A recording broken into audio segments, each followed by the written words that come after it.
So, I have a very serious question for you. What is the last 2D platformer you have actually played? Heck, when is the last time you have played any 2D platformer, period? Except Donkey Kong Country Tropical Freeze, of course, which you are all hopefully playing each day as a fundamental part of everyday life. Okay, jokes aside. But this is actually a serious question. What is the last 2D platformer you have really played? Because for me, at least before replaying Tropical Freeze for this video, well, it was back in 2016 when I originally played Tropical Freeze.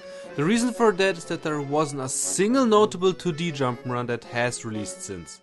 Well, except maybe this one. But even this is basically just a reskinned version of Tropical Freeze. So you can't blame anyone for not playing or buying any modern 2D platformers, which is a real shame because I don't think that there's a disinterest in those games in general. The success of the re-release of New Super Mario Bros. U, which in itself was basically just a re-released version of New Super Mario Bros. On the Nintendo DS, should be more than enough proof for that. I think the problem is a different one. After Mario 64, Nintendo's Tier 1 Mario developers switched from making 2D games to 3D games, while still being outsold by re-releases of an underwhelming DS game. But that's not important right now. Because this will be a controversial statement, but I would argue that the genre of 2D platformers has barely made any progress in developing the formula since Super Mario Bros. 3 on the first mainstream console. No wonder no one cares for platformers anymore. And even though I wholeheartedly believe that Donkey Kong Country Tropical Freeze is the pinnacle of this genre, eclipsing the very top of what is possible within the constraints of a Mario Bros. Freestyle jump'n'run, it is still held back by some of the problems of this 35 years old formula. The life mechanic is as outdated as is releasing a AAA game in 2D instead of 3D. I expect some of you not even knowing what I mean by this life mechanic, so I am going to explain it as quickly as I can. You have a set amount of lives for each level. If those run out before you finish the level, you're kicked out, forced to watch the loading time for leaving and then re-entering the level again. And in addition to that, the game even robs you of all of your progress by not allowing you to start at your last checkpoint, but by forcing you to start at the very beginning of the level again. You can get more lives by collecting coins, weird shaped fruits, or whatever collectible the developers choose. In my opinion, this mechanic should have been left behind the moment Mario made his first jump into 3D. Instead, he was only able to free himself from that after recently setting foot into the land of freedom. I'm not American, by the way, just thought this comparison was fitting. Every game that does include a dumb life mechanic like this puts on shackles on itself, even though it would be so easy to break off of them. Which is exactly what we are going to do for the king of 2D platforming today. But first we have to discuss why this mechanic of having lives in a jump'n'run really is such a big problem. Well, the ironic part is that experienced players will never have any trouble dealing with the limited tries they have before needing to restart the level. This game design choice only affects inexperienced newcomers, the very same audience they're making the games easier for. In other words, this mechanic makes lives harder for those who may need a less steep difficulty curve, while at the same time literally robbing them of their hard-earned progress, while occasionally being a mild annoyance for experienced players who rather would have wanted more difficult levels in exchange. So it's a lose-lose scenario for everyone! In the case of Tropical Freeze, it is an even more severe problem, because Donkey Kong is famous for being a rather difficult game. Especially the Kong levels are real challenges, even for experienced players. Those levels don't even have checkpoints, robbing the life mechanic of any meaning in the post-game of Tropical Freeze. But this isn't the real problem. These are levels in which you will die very often, then forced to reload the level just to try again, every 4 tries. And let me tell you, the load times on the View version are horrific.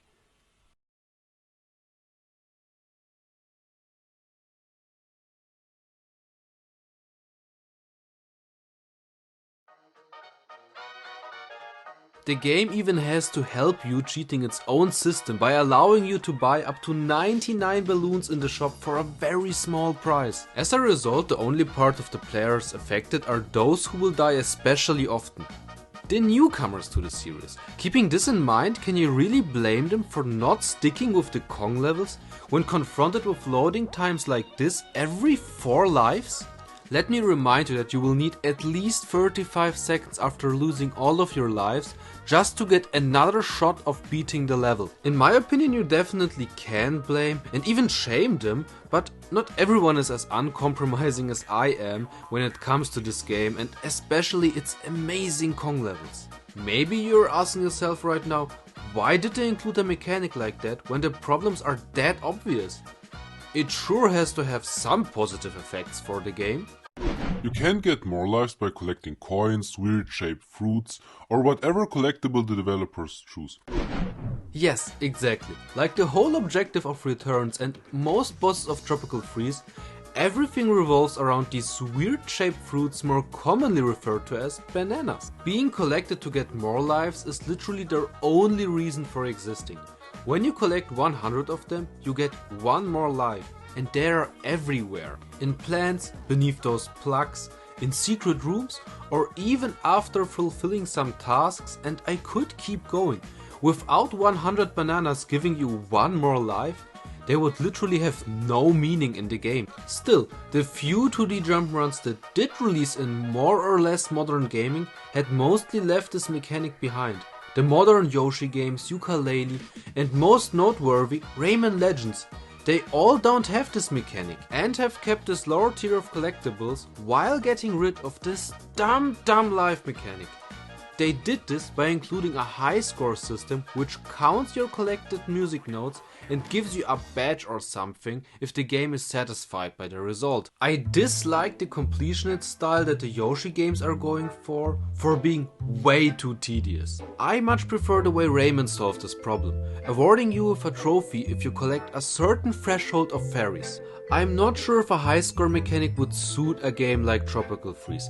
Imagine after beating a level you get a reward for collecting a certain amount of bananas with a high score bar rising. It could work and would suit the personality of Donkey Kong being obsessed with bananas, but I don't think it is as easy as this. Rayman is more about beating the levels while enjoying the creative ideas and the crazy set pieces the developers came up with, while Donkey Kong is more about overcoming challenges and performing tight platforming sections with the much more precise controls of Donkey Kong. Including a high score like system for bananas would probably shift your attention too much away from actually playing the level to collecting bananas. And I can't see why the developers decided against including a system like this. If we want to find a satisfying solution for this problem, we maybe need to look no further than about 16 places to the right of Tropical Freeze to find this game. Yes, I do have my games ordered in alphabetical order. Please don't judge me. Mario Galaxy unfortunately wasn't the Mario game that ultimately ditched the life mechanic. This only happened with Odyssey. Can you imagine a life mechanic in this game? But Mario Galaxy still provided us with an interesting approach to those second tier collectibles. If you collect a coin in the Galaxy games, 1 of your 3 lives is healed. This is great, because it gives the coins a huge amount of importance in the game. And in Tropical Freeze they already give you hearts to make some of the tight platforming challenges more forgiving. Unfortunately, it isn't as easy as just turning every heart you get into a banana and removing all others.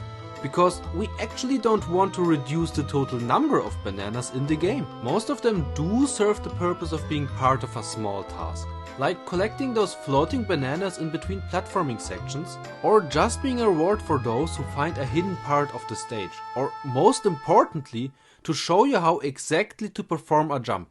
Just think about the levels in Mario Maker without coins showing you which way to go, how high your jump has to be, or if you have to jump at all. These indicators are of crucial importance to assist players in knowing how to respond in new situations.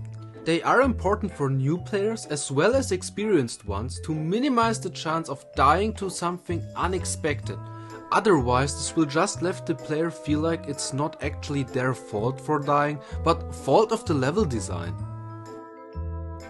This would be especially frustrating in the Kong levels without checkpoints, or the hard mode in which the true genius of this game actually only reveals itself. So, to finally answer the question how to get rid of the life mechanic in Tropical Freeze without letting the bananas feel obsolete, we just need to change the number of bananas which heal one of Donkey Kong's lives. Instead, like in Galaxy, 1 coin resulting in 1 life healed, in Donkey Kong it should be more like 20 plus bananas equal 1 life healed. Those hearts in Donkey Kong can be switched with a bundle of 10 to 20 bananas, and maybe some bundle of bananas already in the game will be changed to single bananas. If you are worried about the bonus rooms or short banana challenges that some plants provide to get a puzzle piece, giving you too many bananas and as a result too many lives, first keep in mind your maximum of 2 lives or 4 with a partner still remains the maximum, so you don't have any advantage of collecting bananas over this limit. But I still think we should do something about those puzzle pieces acquired by collecting bananas. Sometimes it is not obvious if collecting bananas will reward you with a puzzle piece, a banana coin, or nothing at all.